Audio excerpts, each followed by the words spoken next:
1 लाख रुपए। और इस बीच एक बड़ी खबर निकलकर सामने आ रही है। कोर्ट ने दोषियों को सजा सुनाई है। दरअसल आपको बता दें कि जयपुर सीरियल बम ब्लास्ट का एक पूरा मामला है। जिंदा बम केस में दोषियों को इस दौरान सजा दी गई है। बड़ी खबर आपको हम दे रहे हैं। कोर्ट ने 4 दोषियों को सजा सुनाई है। ये बड़ी अपडेट इस वक्त निकलकर सामने आई है। जिंदा बम केस में दोषियों को सजा सुनाई गई है। देखिए बड़ा मामला है और इस पूरे मामले पर आज जो है सुनवाई चल रही थी अभी तक। और इस बीच खबर निकलकर सामने आई है कि 4 दोषियों को इस दौरान सजा सुनाई गई है। तो ये बड़ी खबर इस वक्त निकलकर सामने आ रही है। 4 दोषियों को इसमें सजा सुनाई गई है। आजीवन कारावास की सजा सुनाई गई है। बड़ी खबर इस वक्त हम आपको दे रहे हैं। 4 को आजीवन कारावास की सजा सुनाई गई है। इंतजार किया जा रहा था कि आखिर इस पूरे मामले पर क्या सजा दी जाती है। जयपुर में जिंदा बम रखने वाले आतंकियों को आज सजा सुनाई जानी थी और ऐसे में बड़ी खबर यह है कि आजीवन कारावास की सजा है, जिसमें 2 तो जेल के अंदर है लेकिन 2 जेल से बाहर जमानत पर। ऐसे में करीब 17 साल पहले जयपुर में हुए सीरियल बम धमाकों के समय एक जिंदा बम भी मिला था। चांदपोल बाजार में हनुमान मंदिर के पास मिले एक जिंदा बम मामले में ये सुनवाई हुई है। हितेंद्र संवाददाता इस वक्त फोन लाइन पे हमारे साथ है। हितेंद्र, क्या अपडेट है आपके पास? 4 दोषियों को सजा का ऐलान किया गया है। जी, अभी इन 4 दोषियों को जो है सजा सुना दी गई है और जो है आजीवन कारावास की सजा सुनाई गई है। चांदपोल मंदिर के पास जो जिंदा बॉम्ब मिला था उस मामले में इन 4 को जो है सजा हुई है। ठीक है, क्या क्या हुआ कोर्ट परिसर के अंदर, क्या हुआ जरा विस्तार से बताइए। जी, कोर्ट परिसर के अंदर पहले इनको लाया गया, कोर्ट में लाया गया। उसके बाद सजा के बिंदुओं पर बहस हुई कि किन किन बिंदुओं पर जो है इनको सजा होनी है। जो इस मामले में जो कई केस थे इनके ऊपर कई अलग अलग जो है इनके ऊपर मुकदमे थे जिनमें जो है आईपीसी की धाराओं में ये मुकदमे थे। धारा 120B, 121A, 153A, 307 unlawful activities prevention act 1967 की धारा 18 और विस्फोटक अधिनियम 1908 की धारा जो है 4, 5 समेत जो है कई मतलब करीब 6 धाराओं में इनके ऊपर केस दर्ज था और उसमें जो है आजीवन कारावास की और ये जयपुर बम ब्लास्ट केसेस का जो विशिष्ट न्यायालय है, जो स्पेशल कोर्ट बनाया गया है, उसमें जो है ये सजा जो है सुनाई गई है। जी हितेंद्र, 2 आरोपी तो जेल के अंदर हैं, लेकिन 2 आरोपी जमानत पर बाहर हैं। उन दोनों की गिरफ्तारी कब तक होनी है? जी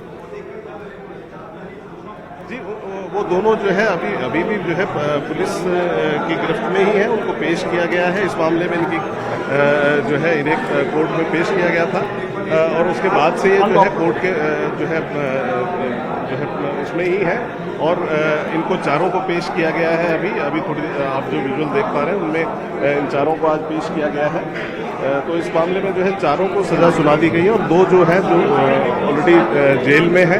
इसके अलावा जो बाकी जो केसेस थे जयपुर बम ब्लास्ट से जुड़े उनमें भी जो है सजाएं हुई थी, लेकिन हाई कोर्ट में जो है सबको जो है फांसी की सजा दी गई थी, लेकिन हाई कोर्ट ने उनको जो है उनकी सजा को रिवोक कर दिया गया था। फिलहाल ये मामला सुप्रीम कोर्ट में पेंडिंग है और ये जिंदा बम का जो मामला है वो एक केस है जो रामचंद्र मंदिर जो चांदपोल पर है, वहाँ एक जो है एक साइकिल में जो है ये बम पाया गया था। तो उस मामले में जो है इन 4 को सजा हुई है। ये जो 4 हैं इनमें जो है सैफुर रहमान, मोहम्मद सैफ, मोहम्मद सरवर आजमी और शाहबाज अहमद को जो है सजा सुनाई गई है। तो ये 2008 का 8 मई 2008 का जो ये केस है, करीब 17 साल पुराना केस है। इसमें जो है करीब 71 लोग जो है मौके पर ही मारे गए थे और ये सीरियल ब्लास्ट है, सिलसिलेवार ब्लास्ट का मामला है और इसमें जो है कई जो है लोगों की मौत हुई थी। उसके बाद जो है ये मामला लगातार जो है चलता आ रहा है। पिछला जो केस था जिसमें जो मुख्य बम ब्लास्ट का जो केसेस थे उनमें इन लोगों को जो है बरी ये इस आधार पर हो गए थे हाईकोर्ट से कि जो है हाईकोर्ट ने कहा था जो जिन बिंदुओं पर इन्वेस्टिगेशन हुआ वो लचर थे, वो पूरी तरह से पुख्ता नहीं थे, इसलिए उनको जो है हाई कोर्ट से जो है जमानत मिल गई थी। लेकिन इस केस में जो है आज विशिष्ट न्यायालय ने जो है जयपुर बम ब्लास्ट केसेस का जो विशिष्ट न्यायालय है उसने जो है चारों को आजीवन कारावास की सजा सुना दी है। जी। बिल्कुल नितिन, क्योंकि 8 धमाकों के मामले में सभी जो है बरी हो चुके हैं, लेकिन अब ये जो जानकारी निकल करके सामने आ रही है कि अब आजीवन कारावास की इनको सजा सुनाई गई है। और क्या फिलहाल जानकारी मिल पा रही है? जी, अभी फिलहाल इनको सजा के बाद जो है कोर्ट से बाहर लाया जा रहा है। इसके बाद जो है वकील भी, जो बचाव पक्ष के वकील हैं और जो अन्य वकील हैं, वो मीडिया से बातचीत करेंगे। और फिलहाल आप देख पा रहे होंगे जो है जो विजुअल मिल रहे हैं, जो लाइव विजुअल मिल रहे हैं, उसमें देख पा रहे हैं कि किस तरह से जो है वकील भी बाहर आ रहे हैं। और जो कड़ी सुरक्षा के बीच इनको लाया गया था। काफ़ी बड़ी तादाद से जो है यहाँ सुरक्षा बलों को लगाया गया था। काफ़ी जो है यहाँ सुरक्षा के इंतजाम पुख्ता है। जी। और संवाददाता रोशन हमारे साथ जुड़े हुए हैं, जहां पर ब्लास्ट हुआ था वहीं पर फिलहाल वो मौजूद है। रोशन, कोर्ट ने अब 4 दोषियों को सजा सुना दी है, फिलहाल आप उस जगह पर मौजूद हैं, अभी वहां पर क्या स्थिति बनी हुई है? देखिए, ठीक मेरे पीछे चांदपोल हनुमान जी का ये मंदिर है। इसी तरीके से उस दिन 13 मई 2008 को हनुमान जी की आरती हो रही थी। ये वो वक्त था जब यहाँ पर राजधानी जयपुर में एक जो बम धमाके करीब 71 लोगों की जो है जान चली। यहाँ पर भी कहा जा सकता है कि जो बम यहाँ पर मिला था और यहाँ पर इसी तरीके से लोगों की जो भीड़ भाड़ थी, और आज भी उन बम के जो छर्रों के यहाँ पर निशान है वो यहाँ पर देखा जा सकता है। लोगों में, यहाँ पर आसपास के लोगों में कहा जा सकता है कि उन बम धमाकों का जो खौफ है, भले ही जो ये आरोपी हैं इन्हें आजीवन कारावास की सजा यहाँ पर मिल गई हो। आप यहाँ पर देख सकते हैं कि ये यहाँ पर जो वो पीड़ित भी हैं जिन्होंने अपनों को यहाँ पर खोया है। आप तस्वीरें देख सकते हैं कि यहाँ पर इसी तरीके से 4 दीवारी का ये जो बाजार है, ये जो दुकानें हैं, इसी तरीके से खुली हुई थी। आज ये जो लोग हैं वो खौफजदा हैं, बात करने के लिए तैयार नहीं है, क्योंकि इन लोगों को लगता है कि शायद उन्हें आज भी न्याय नहीं मिला है। देखिए, जो हनुमान जी का मंदिर है उसके ठीक सामने इसी तरीके से ये फूल माला की यहाँ पर दुकान यहाँ पर जो 13 मई 2008 को ये दुकान लगी हुई थी, और इन लोगों की आंखों से झलकता है कि उन्हें आज भी उम्मीद है कि उन्हें न्याय नहीं मिला है। हम इनसे जानेंगे, इन्होंने अपने पिता को खोया है, अपने परिवार को खोया है। क्या कहेंगे, आज उन लोगों को आजीवन कारावास की सजा मिली है, क्या आप लोगों को न्याय मिला है? नहीं मिला है? नहीं मिला है। क्या आपकी डिमांड है? उनको फांसी की सजा दी जाएगी, ये है हमारी डिमांड। हमारी मांगे पूरी करो, उनको फांसी मिलनी चाहिए। तो देखिए, लोगों की आज भी यह है कि आजीवन कारावास नहीं, उन लोगों को जो फांसी है उसकी सजा यहाँ पर होनी चाहिए थी। यहाँ पर ये जो दुकान मालिक भी है, यहाँ पर ये व्यापारी भी है, हम इनसे जानेंगे कि उस वक्त किस तरीके का जो मंजर यहाँ पर था। 13 मई 2008 का वो दिन किस तरीके से आप यहाँ पर देखते हैं, क्या कहेंगे आप? क्या कहेंगे उस दिन का, क्या पूरा जो मंजर था आप बताएं, बताएं क्या था उस दिन का मंजर? भैया बम कांड होता ये तो बस वो कुछ ही था। याद नहीं करना चाहते हैं? नहीं करना चाहते हैं। आज उन आरोपियों को फांसी की जो सजा है वो सुनाई है, किस तरीके से देखते हैं? क्या वो तो छोड़ दिया ना भैया। क्या कुछ कहना चाहिए? कहना ये चाहूँगा कि सर, मैं कहना ये चाहूँगा कि मुझे इस बात की खुशी है कि सरकार ने चाहे 17 साल बाद फैसला दिया है आज, और बहुत बढ़िया फैसला दिया। और एक बात और कहना चाहूँगा कि जितने भी पीड़ित हुए हैं उनके लिए सरकार से अपील करना चाहूँगा कि उनको किसी प्रकार की सरकारी सहायता या किसी सरकारी नौकरी का भी प्रावधान दिया जाए। जो आज दर के ठोकरे खा रहे हैं, परेशान हो रहे हैं। आज एक माता जी भी आई हैं, उनके आगे पीछे कोई भी नहीं है, वो भी बहुत ज़्यादा पीड़ित है। आपने ब्लास्ट में क्या खोया था उसके बारे में? मेरे दोनों पैरों में छर्रे लगे थे। मेरे दोनों पैरों में छर्रे लगे हुए थे। तो मुझे काफ़ी टाइम तक बहुत ज़्यादा प्रॉब्लम रही थी। मैं साल भर तक पलंग पे पड़ा रहा था।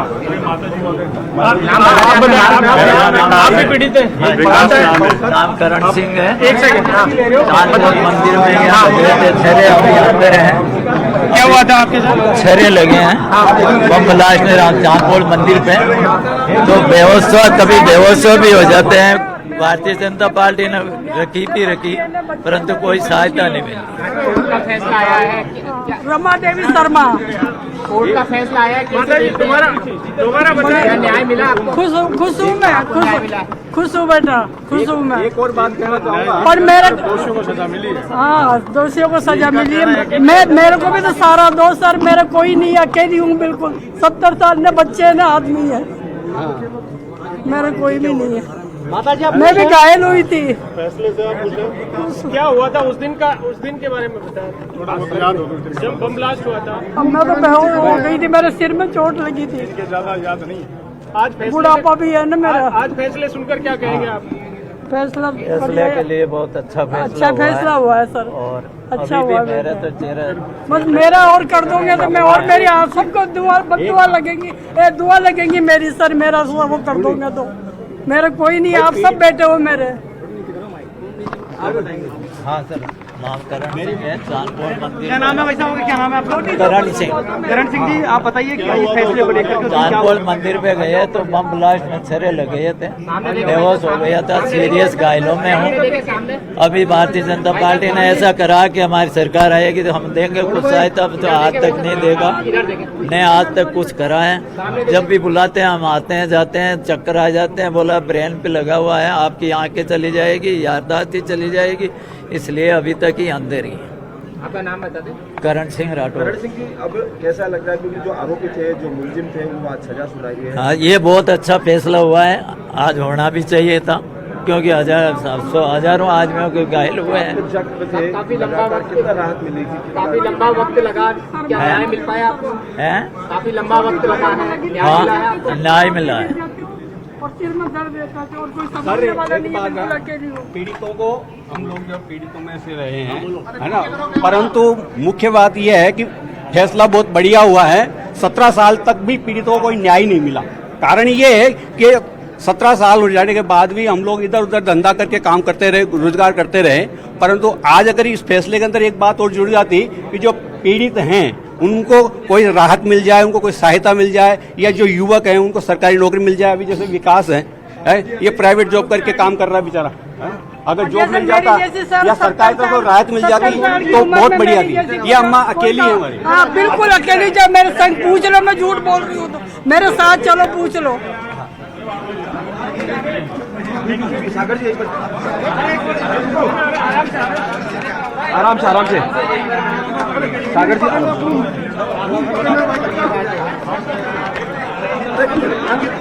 क्या बोल रहे हैं? सागर जी, फैसला सुनाया है कोर्ट ने, क्या पूछा है? जोर से बोलना। देखिए, हाँ, ये जो चारों इसमें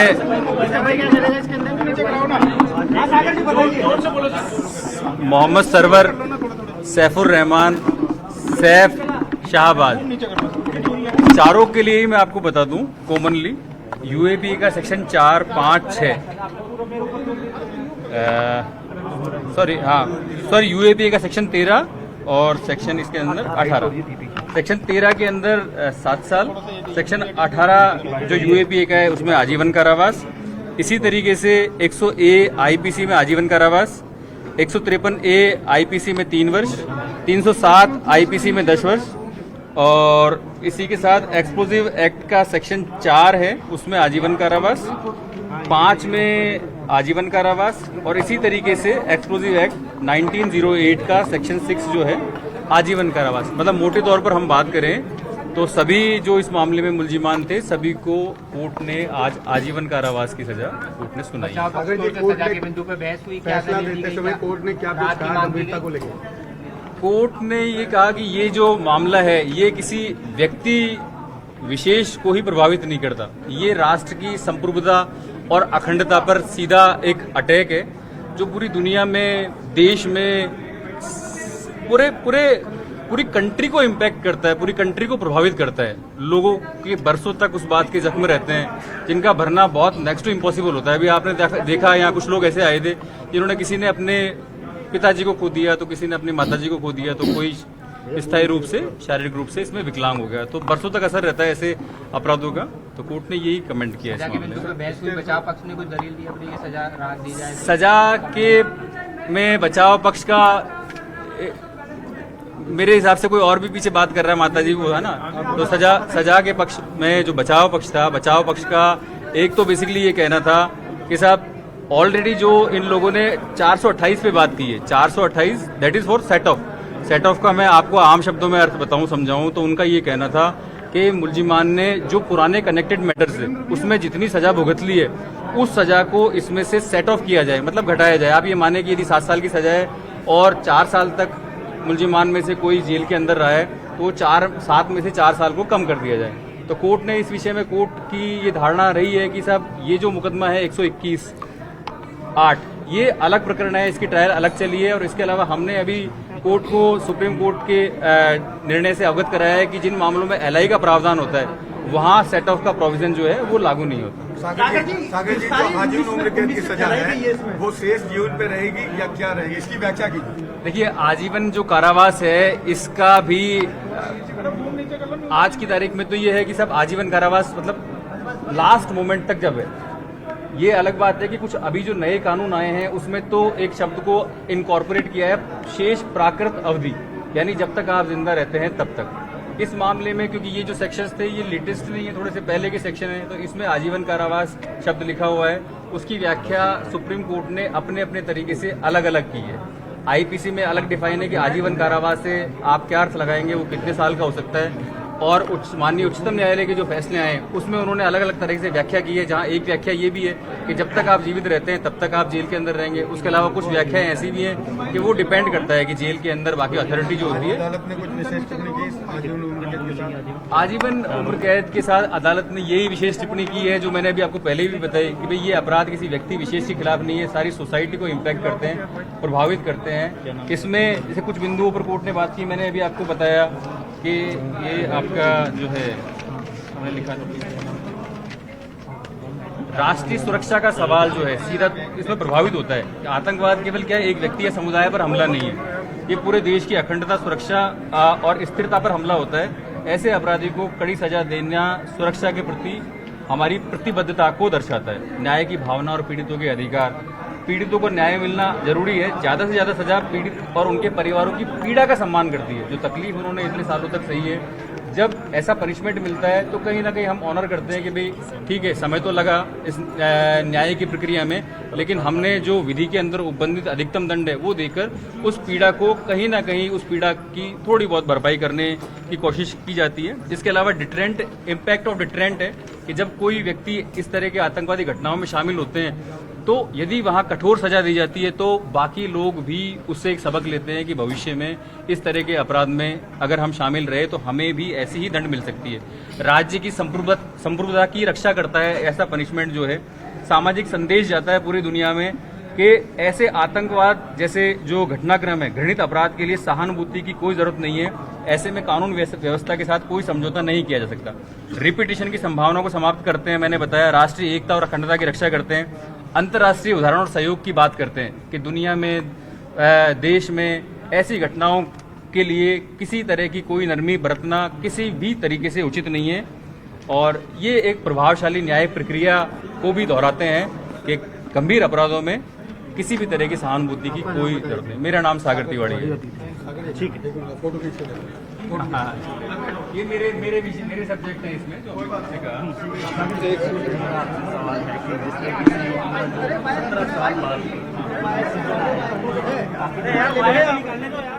देखिए, लगातार तस्वीरें भी हम आपको जयपुर से सीधे दिखा रहे हैं और जयपुर सीरियल ब्लास्ट केस से जुड़ी हुई जानकारी, कोर्ट ने 4 बहुत सारी चीजें रहती हैं, सजा सुनाई है। एक अनुसंधान पूरा होता है, अनुसंधान के बाद पत्रावली आती है, फिर अलग अलग स्तर पर, जैसे पहले मान लीजिए चार्ज के विषय में कोई बात आती है, फिर एविडेंस आते हैं, कुछ रिपोर्ट्स एग्जिबिट होनी है। जैसे इसके अंदर हमने 1182 जो है फर्दे, वो 1192 जो है, ऑलमोस्ट 1200 के आसपास फर्दे जो है इसमें एग्जिबिट हुई हैं।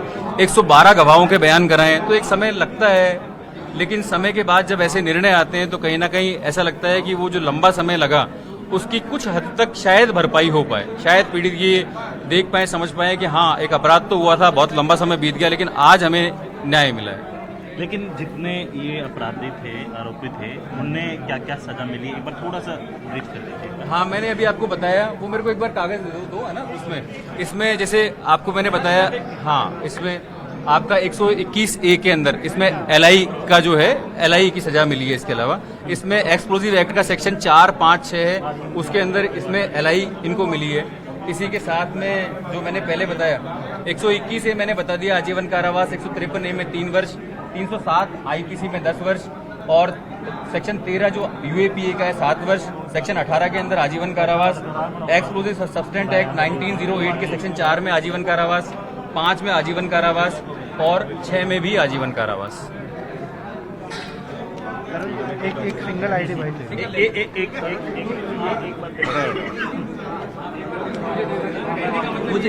देखिए, आपको बताना चाहूंगा कि इसके अंदर जो तमाम जो इसके अंदर दलीलें दी गई थी पूरे इस मामले को लेकर, और संवाददाता रोशन हमारे साथ जुड़े हुए हैं उसी जगह से जहां पर 13 मई 2008 को ब्लास्ट हुआ था, यानी 17 साल बाद अब 4 दोषियों को आजीवन कारावास की सजा सुनाई गई है।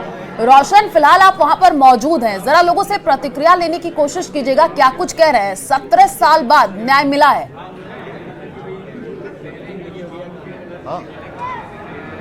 जी देखिए, बिल्कुल कहा जा सकता है कि जयपुर बम धमाकों के अंदर भले ही 17 साल बाद में कोर्ट ने आरोपियों को आजीवन कारावास की सजा सुना दी हो, लेकिन जिन लोगों ने अपने परिवारजनों को खोया है वो आज भी खौफ के अंदर है, बात करने के लिए तैयार नहीं है। लोगों में दर्द है कि उन लोगों को जो है फांसी की सजा होनी चाहिए थी। ये वही चांदपोल स्थित हनुमान जी का मंदिर है जिसके ठीक सामने एक जो बम है वो यहाँ पर मिला था, जिसे निष्क्रिय किया गया था, और एक बम के अंदर कहा जा सकता है कि यहाँ पर कई लोगों की जो है वो जान चली गई थी। आज भी जो बम है, उस बम के जो यहाँ पर जो निशान है लोगों में, उस घटना का आज भी कहा जा सकता है कि दुख है। उस वक्त आप यहाँ पर थे क्या? उस वक्त जो मंजर हुआ था, आज भले ही उन आरोपियों को जो फांसी की सजा माफ करिएगा, उन्हें आजीवन कारावास की सजा सुना दी है, क्या कहेंगे आज? कहाँ सुना दी? उसको छूट दे दी, सबको छोड़ दिया गया जो, लेकिन जो 4 जो मुख्य आरोपी थे भी छोड़ दिया सबको, सबने को सरकार ने छुड़वा दिया। क्यों छुड़वा दिया? क्यों छुड़वा दिया? कम से कम 30 आदमी मरे थे यहाँ। लेकिन जो 4 आरोपी है, सैफुर रहमान, सैफ सनवर, आजमी, शाहबाज जो है, उन्हें फांसी की सजा सुनाई है, क्या कहेंगे? क्या आप लोगों को न्याय मिला है? नहीं मिला? नहीं मिला अभी तक न्याय। क्या न्याय दिला दीजिए कि फांसी की होनी चाहिए, फांसी की सजा होनी चाहिए। उस वक्त का जब आप मंजर याद करते हैं? हाँ, वो याद है मेरे को, बिल्कुल ब्लैक आउट हो गया था। मैं यहाँ खड़ा था, मौजूद हूँ। तो आप लोगों को लगता है कि आज भी न्याय नहीं मिला है? हाँ, न्याय नहीं मिला अभी तक। तो आप यहाँ पर देखिए कि लोग जो हैं वो आज भी ये कह रहे हैं कि उन्हें जो न्याय है वो यहाँ पर नहीं मिला है। भले ही जो कहा जा सकता है कि जो इसके जो आरोपी हैं उन्हें फांसी की सजा सुना दी गई हो। कुछ नहीं कहेंगे? क्या पीड़ा है आपकी? अभी मेरे को दिक्कत है, स्वास्थ्य ठीक नहीं है मेरा, इसलिए याद नहीं कर पा रहे उस मंजर को। तो आप देखिए कि ये वो लोग हैं उस वक्त का जब जो मंजर था, कहा जाता है कि ब्लैकआउट हो गया था, लोग बात करने के लिए तैयार नहीं है। जब जयपुर बम धमाकों की बात होती है तो लोगों की आंखों के अंदर जो है आंसू आ जाते हैं, क्योंकि इन लोगों ने उन अपने परिवारजनों को खोया है। इनके सामने कहा जा सकता है कि 30 से ज्यादा जो लोग हैं उनकी जो है वो यहाँ पर इन बम धमाकों के अंदर जो मृत्यु यहाँ पर हो गई है। यहाँ पर मैंने पहले भी बताया कि ये जो तस्वीर है, कुछ लोग तो कह रहे हैं कि उन्हें न्याय मिला है, लेकिन कुछ लोग अभी भी जब 13 मई 2008 को याद करते हैं, जब ब्लास्ट हुआ तो रूह कांप जा रही है। जैसे कि आप प्रतिक्रियाएं ले रहे हैं। शुक्रिया तमाम जानकारी साझा करने के लिए। हमारे साथ हितेंद्र भी जुड़े थे, लगातार जानकारी दे रहे थे। हितेंद्र, आपका भी शुक्रिया, आगे भी आपका रुख करेंगे।